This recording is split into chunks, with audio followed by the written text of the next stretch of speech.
True Crime Screening Room is a presentation of Podcast Picks with Jim the Podcast Sherpa. Please keep in mind that some of the topics discussed might be too intense for younger or sensitive listeners. Even Jim the Podcast Sherpa conducts some of these interviews while hiding under his desk, all while holding a stuffed mountain lion named Mr. Wubby.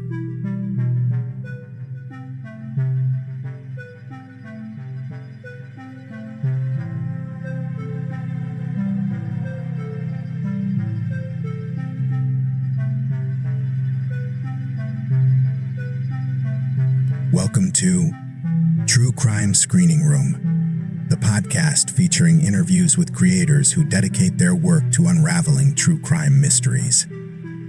We're now entering the investigation room in the Sherpa Chalet to meet your host, Jim the Podcast Sherpa.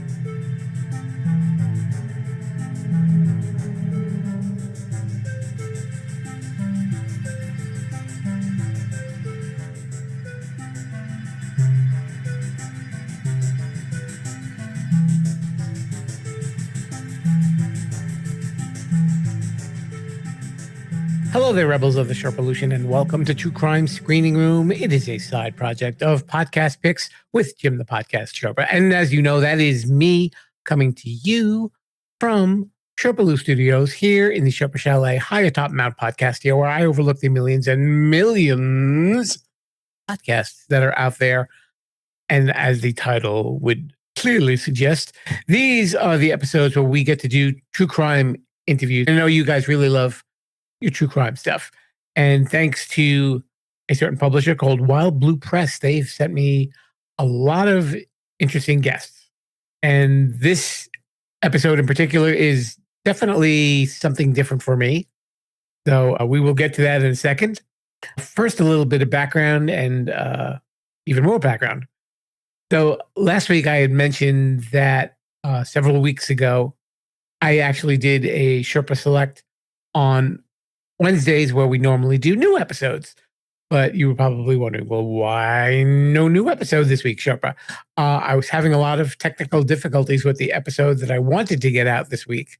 And it actually took me 3 attempts to record this episode. And I did it a little bit differently. I usually use a video recording model that people use during the pandemic. I don't know if I should say their name or not. I'm not sure. We'll just zoom in on that. But this was different because I did a phone call to a correctional institute, which is where my guest is located. But I have to say that my guest and the lady who facilitated the phone call were definitely more than patient with me. I'm sure after 2 times they probably didn't want to talk to me, but they were more than willing to actually have a conversation. The lady's name is Jenny Perry, and she's the one who helped set up the phone call, and she actually helped my guest write his book. I didn't really know my guest's story before this interview. His name is Michael Fogt. He is currently serving 45 years to life in the Pickaway Correctional Institution in Ohio. He will not be eligible for parole until 2050. He is serving 45 years to life for the murder of 2 women. One of them was his former wife, Martha, and also for another woman named Cynthia Picken, who I believe was his tenant. He actually mentions her in the interview. He talks about both of them in the interview. He is accused of killing more people. And one of the stipulations of the interview was that I couldn't really ask him questions about the other victims, which is fine by me. You know, I'm not a lawyer. I'm not a journalist. I'm not a psychologist.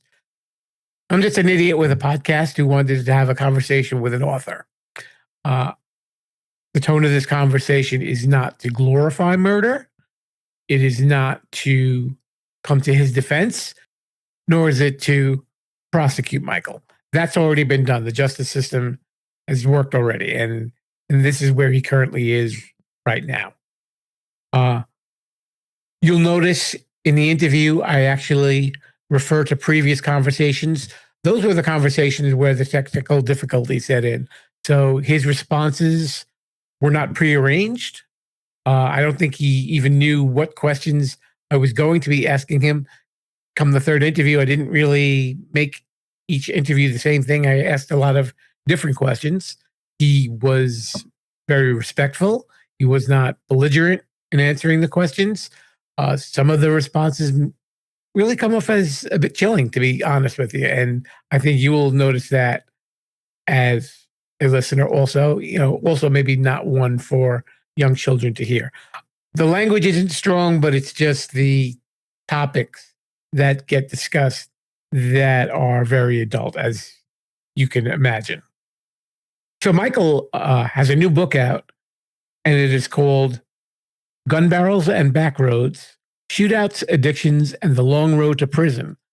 I didn't know this, but in 2024, he actually wrote a book called A Serial Killer's Last Meal Cookbook. And these are recipes that he used while being incarcerated. And it's interesting because you won't hear this in the interview, but on one of the previous conversations, he addresses something that he writes in the book about being called a serial killer. And he doesn't look at himself as a serial killer in the classic John Wayne Gacy type of scenario. He said, anyone that I killed was because I was told to kill. Anyone that I killed, I was instructed to kill them, or they were people that made me angry. And, that was the situation, I know, with his wife, Martha. He does discuss this in very chilling detail in the course of this interview. But I was surprised to see the title of that book. I hadn't really even known about it until after the interview, to be perfectly honest with you. Michael was in a biker gang called the Iron Horsemen, and was involved in a lot of different crimes also. And he's pretty open and honest about that. The book is really unfiltered. I respect that about him. He really does not hold back. And I said to him, when I read the book, it's like I was sitting in a bar room having a conversation with him, and he's telling me all this stuff about his life. He actually appreciated that I said that to him. And as I mentioned before, Jenny is the person who actually helped encourage him to write the book. Her son was a cellmate of Michael's. And when he said that he wanted to write a book, she helped him do that. But back in 2024, and now with the second book, Gunbarrels and Backroads. Michael, I might want to point out, although I said he speaks very candidly about murder and of killing, he was diagnosed with antisocial personality disorder. He is undergoing therapy while he is in the prison. He talked about that in a previous conversation also.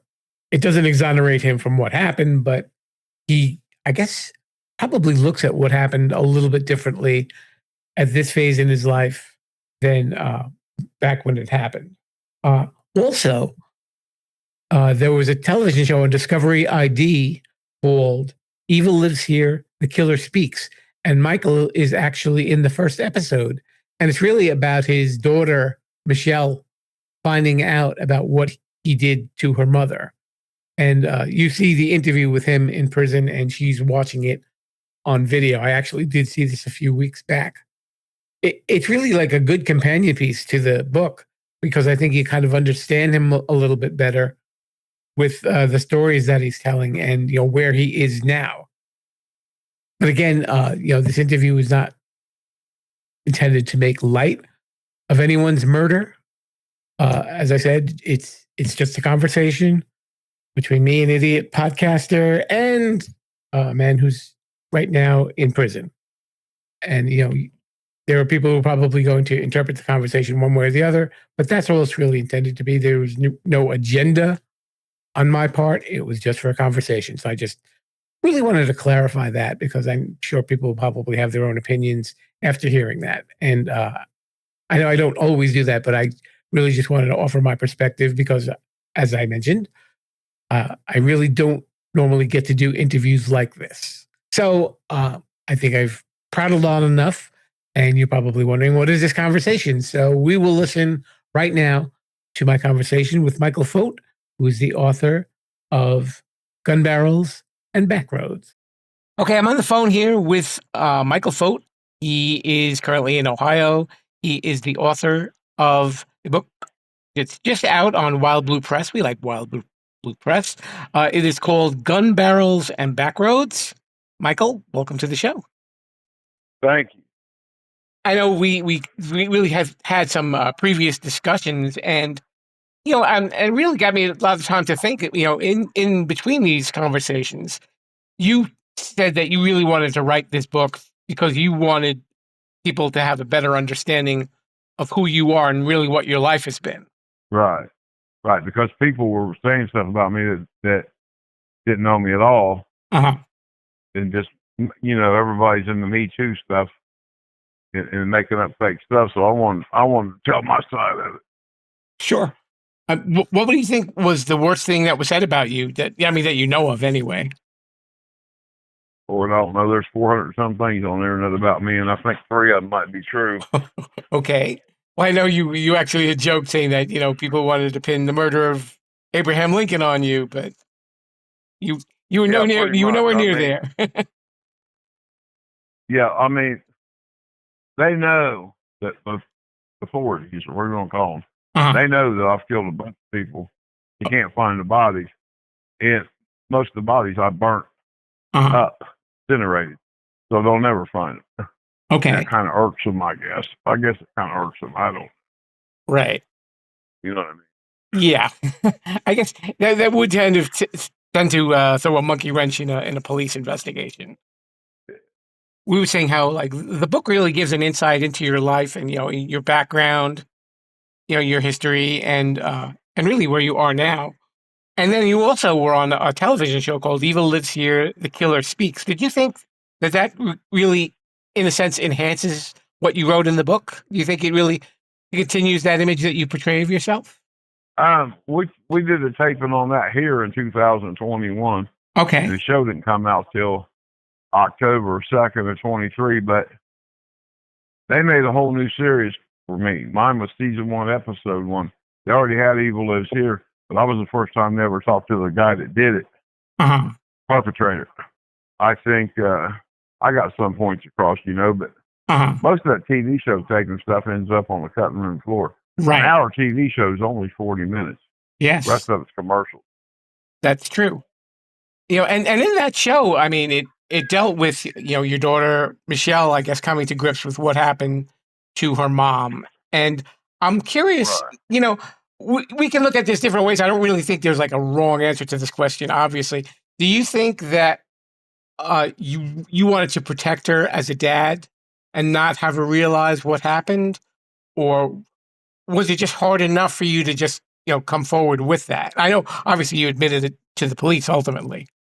Yeah. Well, I didn't want her to my daughter just feel like her mom just run off and didn't want her. Her mom about got us all killed, because if you bring somebody around those 1% motorcycle clubs and they don't matter if it's your son, your mom, dad, you either take care of it or they'll take care of you. Right. So she put me in an untenable position. And what really was weird was when I started to kill her, she said, you're finally going to do it, like I was finally painting the house or something. Like it was almost like she was daring you in a way. Yeah, or like that was her whole goal the whole time, was to get me, I don't know. I took that strange, Yeah. Didn't you mention in a previous conversation that you thought that she was going to inform on you, right? Well, she was telling. She was, okay. She was telling. I mean, somebody's handwriting when you've been with them for 9 or 10 years. And there was a guy that was a friend of the club that he was the custodian on 3rd shift, Claremont County Sheriff's Department. He Xeroxed all that stuff and brought it to me. And that was everything that she told the police? Yeah, all the confidential statements and all that. Okay. And she got caught taught them a little bit of cocaine. She might have had to went to through drug court or something. But yeah, somebody's writing. And she went to Catholic school and she made little lines through the seven. I mean, it was her writing. You know what I mean? There wasn't no getting out of it. Right. And Right. then when I confronted her about it, she admitted to it. I mean, it broke my heart to have to do it. I didn't want to do that. Right. But this is the things that you find, the positions you find yourself in when you live this kind of a life. Right. One of our previous conversations, we talked about you being, in as part of a motorcycle club, the Iron Horsemen, and you talk about them in the book, and I know a lot of them are like they're your brothers. That's your brotherhood. And you made an interesting comment that I really found that fascinating. That you said about outlaw biker gangs and crime, that it's not really that they're the ones who are committing crime. It's just that people who commit crimes are drawn to that. Right. Well, I mean, it's not like Sons of Anarchy where, 100 people are going to move guns for the IRA, like the IRA needs help with that. That's what they do. Mm-hmm. They're going to get $30,000 and split it between 100 people. Right. But when you first get in those clubs, they'll try you out. Mm-hmm. They'll front you stuff and whatever. And the ones that don't pay their bills to keep their words get weeded out fast. But the way I did it was like, I'd run out bills with people, then go steal a semi full of stoves and refrigerators and washers and dryers and go sell it for $10,000 and pay everybody. Like, it's a kind of a robbing Peter to pay Paul thing, but I did it like on the regular. So they wasn't waiting for their money. In them situations, you get something off somebody, whether it's a motorcycle or a bunch of drugs or whatever, you got 30 days to pay for it. 30 days, the 30th day, there's nothing to discuss. You know what I mean? Right. You've either got the money or it's your butt is in a sling. Yeah.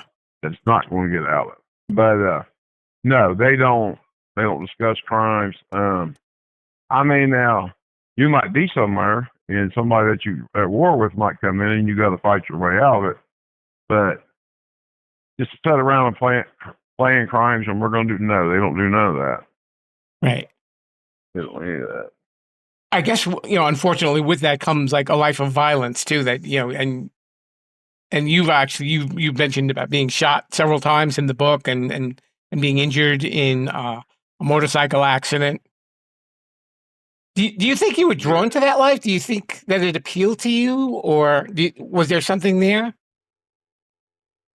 Well, the way I was raised and the abuse I suffered as a child, I didn't feel like I belonged around anybody. Uh-huh. And for whatever reason, I met this little girl. I mean, she was grown, but I met this little girl and she liked to dance. So we started going to this bar called Beckshell's Lounge. It was a biker bar. And I just felt like I was home. As soon as I walked in the door, Mm-hmm. you know what I mean? I felt like I was in my element, and that's how that started. But I don't know. I was probably about 15 or 16 years old. I realized I was bigger than most men and stronger than most men, and the prey started to become the predator. You know what I mean? Yeah. At that point. Yeah, I mean, and we should, say that, in your book, you discuss, in pretty graphic detail that, you were abused as a child by your father, who was, he was ex-Navy and he was an alcoholic, and he beat you really to almost death sometimes. Yeah, broken bones, locked me in the closet, kicked me across the room. Mm-hmm. I looked just like him, only he never had long hair and tattoos, so it wasn't like he didn't think I was his or something. I don't know what the deal was. Right. And, and I guess really, unfortunately, you probably never would really get an answer to that, right? I mean, did you feel that you ever understood why he did what he did, or it was just kind of why me? Just because I'm here? Was that how you felt? Right. Yeah. He never answered any of that to my satisfaction. And Mm-hmm. he made a remark one time. The shell was running across my grandma's yard. And we were playing. My grandma had 5 acres in the city of Dayton, had a real nice house. And So, I grab her up and I'm tickling her and all that, and I come back with that, and he's like, "Wow, she's really scared of you." And I gave her to my mom, and I said, "Motherfucker, why would I want my kid to be scared of me? That don't even make no sense. I can't even believe that fell out of your mouth. Right. Why would I want my child to be scared of me?" Sure. That is understandable. You want your children to love you, not to fear you. I mean, there's a fear that comes with respect, and Right. there's a fear that comes with just absolute terror. And unfortunately, you were suffering the latter, not the former. Right. Right. I know in one of the chapters in the book, you're very open about the addictions that you had. About being addicted to certain drugs and even addicted to sex. Do you think that you were addicted to like the violence and killing? Do you think that ever became part of it? Oh yeah, that definitely plays a part in it, and I feel like all the stuff that was beating in my head when I was being abused. Now I was the one in control. You know what I'm saying? Sure. Instead of being one that was a victim and could do absolutely nothing about it. Now tables are completely turned, and yeah, it's really strange. I mean, when I'm killing somebody, it's like an out of body experience. Like I'm watching me kill them, and inside my head, I'm saying, "Stop!" So I can't stop. Right. Very strange. Do you think as time has gone by, I know you've said that you go to therapy while you're in prison. Do you get those impulses at all? I was noticing like you have a very calming, almost like a very disarming voice when we speak. And was there like an angry voice there all the time, and then did that go away? How if you could like tell me a little bit about that. Yeah, I've had a lot of people tell me that when I get wound up, my voice changes and my eyes change color. Ain't that crazy? Oh, okay. That I I've got never green heard of. eyes and they turn gray. That's unique. They turn gray. Yeah, I got green eyes. They turn gray. I got freckles in my eyes too. Which, the chicks dig it. But That's not your average parlor trick, Mike. You know that, right? yeah. I just always told Lulu, like, get behind me. When something's going to happen, get behind me. Uh-huh. Now, we should also explain that Lulu she's your current girlfriend? Fiance? Can we say fiance? Yeah. Okay. And I know you were telling me that she was actually very different from your first wife, Martha, and even the girlfriend after that, Cynthia. Well, Cynthia wasn't my girlfriend. She was a tenant. Oh, she was a tenant. Oh, okay. Yeah, but obviously, world's different from Martha. Yeah, she actually tried to kill me. No, Lulu is like so polite, so well spoken, Uh-huh. and it's not fake, and so kind, and there's nothing fake about it. That's just how she is. Right. And my grandma, she's passed away now, but passed away in the night. But she absolutely loved her. Mm-hmm. My grandpa and all my family. Right. Did it feel like that it was something that was missing in your life for a long time, or I mean, you had it probably from like you said, from your grandparents, but just I guess probably on a more intimate one-to-one level, it was probably a lot different. Yeah, and I mean, I've done what I've done for so long. Like when I started seeing somebody else or whatever, I would set them up. Like I'd leave like hundreds of dollars in my pants pockets and stuff. And Lulu was the only one that came and said, I found $500 some in your clothes. And what's each bullets go to? She's the only one that ever did that. So, do you feel that like she saw you for who you were? Right. Okay. And eventually, I know you said in the book that you're going to get married in the future. Sure, absolutely. Absolutely. She was born on my 13th birthday. Okay. So there's like a kind of like a Strange, yeah. spiritual connection there. Yeah, Okay. absolutely. I could see that. It's funny, when sometimes when we get into relationships, how we find out these funny little coincidences, and then you wonder, when people talk about fate and all that, maybe he was the one who was fated to meet you. Right. Well, we didn't even know we're living together, and my mom called while I was at my shop or something, said something about my birthday. Mm-hmm. So when I come home, she said, "Let me see your driver's license." I said, "Okay, here." And she just sat down and looked at it. And I said, "What's the matter?" She said, your birthday can't be December 23rd. My birthday's December 23rd. Yeah, that is like a weird thing. You get that 1 in 365 chance, 366 chance to experience that. Right. Well, the really crazy thing is, her relatives come over here from England on the Mayflower with my relatives on my mother's side of the family. Oh, wow. Well, that's really crazy. Yeah, absolutely. Yeah.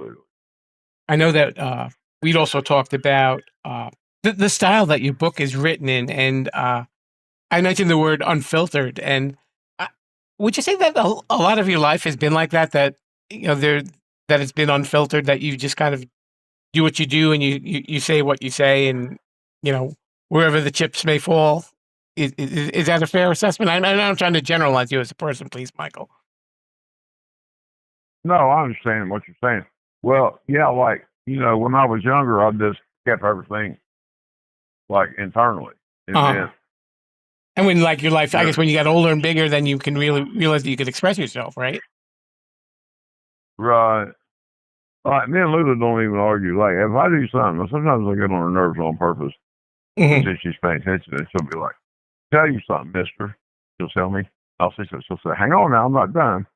But she don't ever yell or name call or insult, or you know what I mean. Right. But she is going to make me hear her out, and she's a really good woman.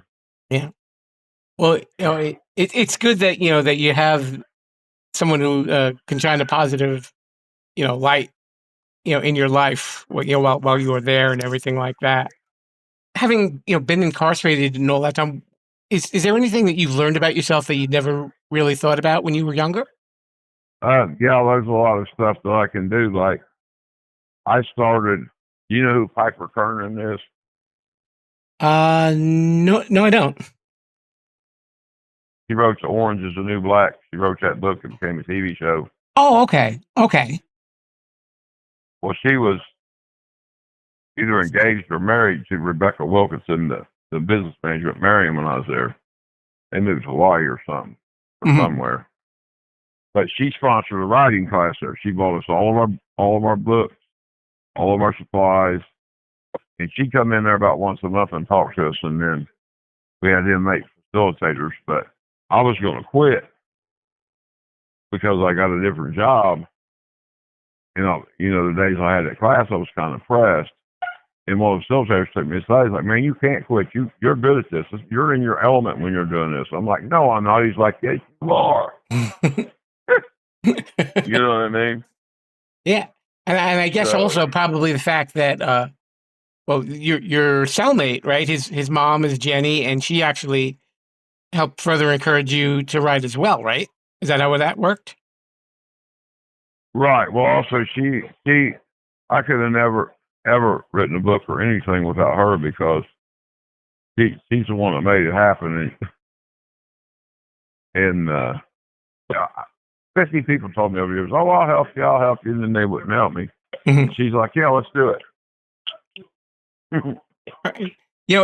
And it was interesting because when I first actually spoke to Jenny, I think this was actually before you and I started talking, and she said, and then she was aware why you were writing the book, and she said, he's not the person that I see that, whom he's worried that other people see. He says, I see a different person who was like cellmates with with my son. And, he says, he's just Mike. He says that there's nothing evil or anything. There's no, bad connotations associated with that. Yes, he actually calls me Mikey, which I find very humorous. She's like since my grandparents passed away, she's like the only person on earth that can call me that besides Lulu.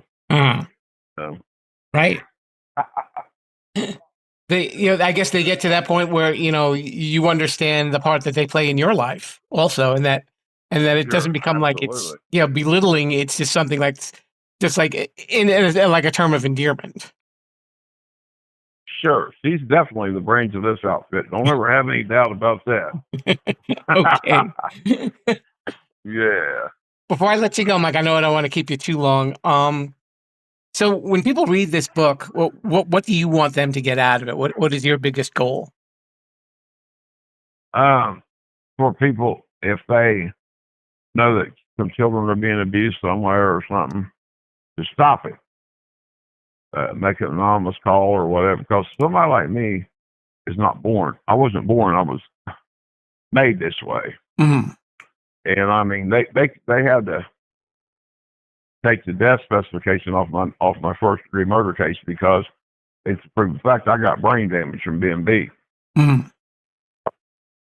So, yeah, stop that stuff. And I mean, I used to go to school, the whole side of my head black and blue, and the teachers and stuff would all just act like they didn't notice or something. Right. Nowadays, from what I understand, if they ignored that, they would get put in jail over it. Yeah. And didn't you say that one of your doctors had actually said that he actually given you a short time to live when you were younger, right? No, he said that he thought I had MS because the whole front of my brain was black. Mm-hmm. That was in 2010, and he said, you got it really bad. He said that it wouldn't be long, year or two, I wouldn't be able to speak or nothing, but it's not MS, it's just brain damage from being beaten. Okay. All right. Well, I see that my time is up for recording, so I want to say thank you very much again. The book is called Gunbarrels and Backroads. Michael Fogt, thank you so much for your time and for your patience. I appreciate it. Thank you, sir. I appreciate you. Thank you so much to Michael Fogt and also to Jenny Perry for her assistance in facilitating this interview. And as we do with all of our books, we will provide a link to Michael's book in the show notes. That's right there. If you're looking at the picture of the podcast, it's in there, and it should take you to a site called Amazon, which I believe you've probably heard of. If you are subscribed to the show, you will know that on Saturdays, we do Sherpa Selects, and those are the classic episodes, as I like to call them. In our early days of doing this podcast, I believe we're up to like season 7. I keep saying that, but I think we actually are in season 7. They're the ones that I like, and we got to fix them up a little bit and make them sound nice. So hopefully you will enjoy those. But normally on Wednesdays, we have new episodes for you, and I hope that you come back next Wednesday to have a listen. Thank you so much for listening. Also, before I go, I think that you will actually start to hear ads on this podcast while you are listening. That could be good for me. I will try and keep them minimal, and soon I will probably know what sponsors I will be working with. But they're going to be there. I know you probably haven't heard too many in the show, but I promise not to overburden you with advertisements. But it's there, and it helps make the show a little bit of money, and that's good. And we can use things to, buy important stuff like, paper clips. So until then, I say to you, rebels, viva la Sherpolution.